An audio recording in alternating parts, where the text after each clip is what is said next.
In the world of football, talent is common, but true greatness is rare. What kind of man not only plays in a World Cup final, but does it 3 times in a row, leading his country to 2 of them? This is the unbelievable saga of Cafu, a man who built a legacy not on a single moment of genius, but on a lifetime of relentless persistence. From the forgotten streets of Brazil to the pinnacle of global sports, his journey is the definition of a legend forged in fire.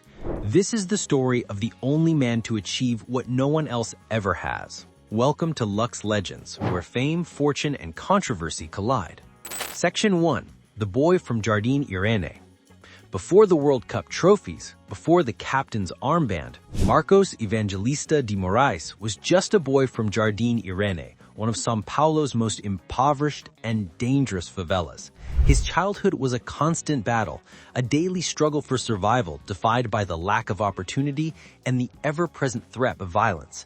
He possessed a dream that burned hotter than the Brazilian sun, a dream of playing football professionally. But he was rejected by no less than 9 different clubs, including the prestigious Corinthians and Palmeiras, who all told him he was too small and lacked the necessary skill. Therefore, he had to rely on a relentless, almost maniacal work ethic that was beyond anything his peers possessed. Every no was not a defeat, but a fuel to his fire. He didn't just want to be a footballer, he wanted to be the best.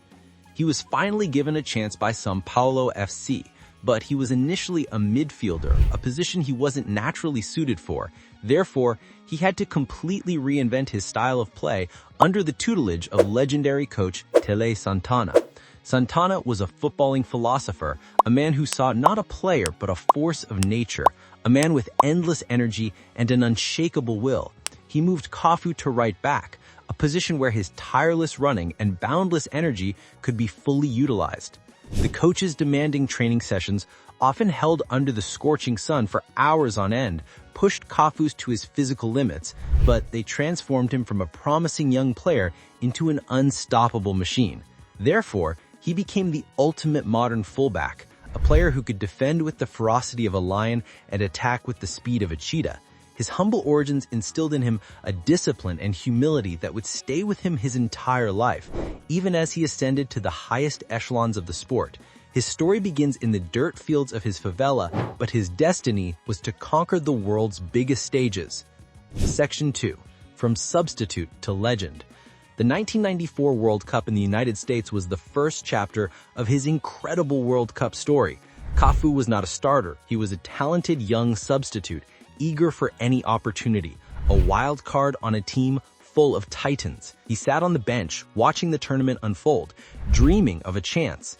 But that chance came in the most unexpected and dramatic fashion, in the final against Italy. Therefore, a nervous 24-year-old Cafu was thrust onto the biggest stage in football.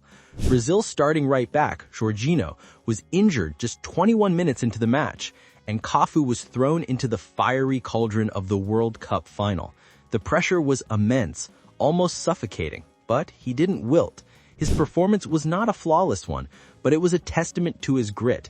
He defended with passion, shutting down Italy's left side, and contributed to Brazil's relentless attack, a symbol of the team's unwavering spirit. The match went to penalties and Brazil emerged victorious, but Cafu's role was initially a footnote. Therefore, he had to spend the next 4 years proving that his presence wasn't just a matter of luck, but a matter of destiny. He went on to become an undisputed starter for Brazil, and by the 1998 World Cup in France, he was a key figure in a team that was expected to conquer the world once more. He had a brilliant tournament, his name now known globally, but the final against France was a brutal reality check, a stunning and heartbreaking defeat that left a scar on the national psyche. Therefore, the stage was set for the ultimate redemption story. The heartbreak of that night would fuel the most glorious chapter of his career. Section 3. The Ultimate Captain's Triumphs and Heartbreak. The 2002 World Cup in South Korea and Japan was Cafu's moment of ultimate redemption.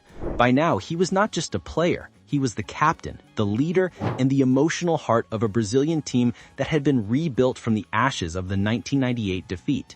The team was full of superstars like Rivaldo, Ronaldinho, and Ronaldo, the 3 Rs that captured the world's imagination. but it was Cafu who held them all together, a constant, reassuring presence on and off the field. Therefore, he was the true leader.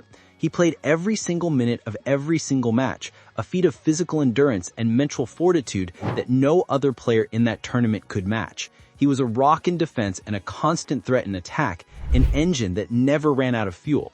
In the final against Germany, with the world watching, he led his team onto the pitch, an iconic figure with the armband on his sleeve. The match was a tense affair, but Brazil, led by the unstoppable Ronaldo, prevailed with a 2-0 victory. But it was the moment after the final whistle that cemented his legend forever. Therefore, he created an image that would be etched into football history. In a spontaneous act of pure elation, he famously climbed the podium, ignoring the pleas of security guards, and held the World Cup trophy high above his head, shouting 100% Jardine Irene to the entire world. It was a defiant, joyful statement that celebrated his humble beginnings and proved that a boy from a favela could become the most decorated captain in the sport's history. He had not only won the cup, he had redeemed his country and proven his worth on the world stage. His journey continued to the 2006 World Cup in Germany, where he captained Brazil for a third time, but the team, seen as favorites, was unexpectedly eliminated in the quarterfinals by France. Therefore, his illustrious World Cup career came to a disappointing end, but his place in the history books was already secure. He had played in 3 World Cup finals and held the captain's armband for 2 of them, a record that remains unbroken. Section 4. The legacy and the luxury of a legend. After retiring from professional football, Cafu didn't fade into obscurity. He became an ambassador for the beautiful game, using his immense fame to give back to the community that shaped him. He founded the Cafu Foundation, an organization dedicated to providing opportunities for children from disadvantaged backgrounds in his native Jardine Irene. He has channeled his immense fortune earned through a career of lucrative contracts and global endorsements into a life of luxury and philanthropy. He is a multimillionaire with opulent homes in São Paulo and a lifestyle that reflects his success. But he has never forgotten where he came from. Therefore, his most important work remains in the favelas of Brazil. His life after football is a testament to his values, a man who achieved the pinnacle of success. But his family life has also been marked by immense personal tragedy, including the heartbreaking loss of his son, which serves as a powerful reminder of his humanity and resilience. His story proves that even the most successful and wealthy can face unimaginable hardship. His greatest legacy lies not in the trophies he won, but in the lives he continues to change. Therefore, his story is not just one of a champion, but one of a true hero. He's living proof that a person can be a global icon and a symbol of wealth while remaining deeply connected to their roots and using their influence for good. In the end, Cafu's incredible journey is a story about more than just football. It's a story about resilience, about defying expectations, and about the power of a single dream. He is the only man to have played in 3 World Cup finals, but his true legacy is that of a leader who inspired a nation, a captain who carried his team on his back, and a hero who returned to his roots to help others. He wasn't just a great player, he was a great man.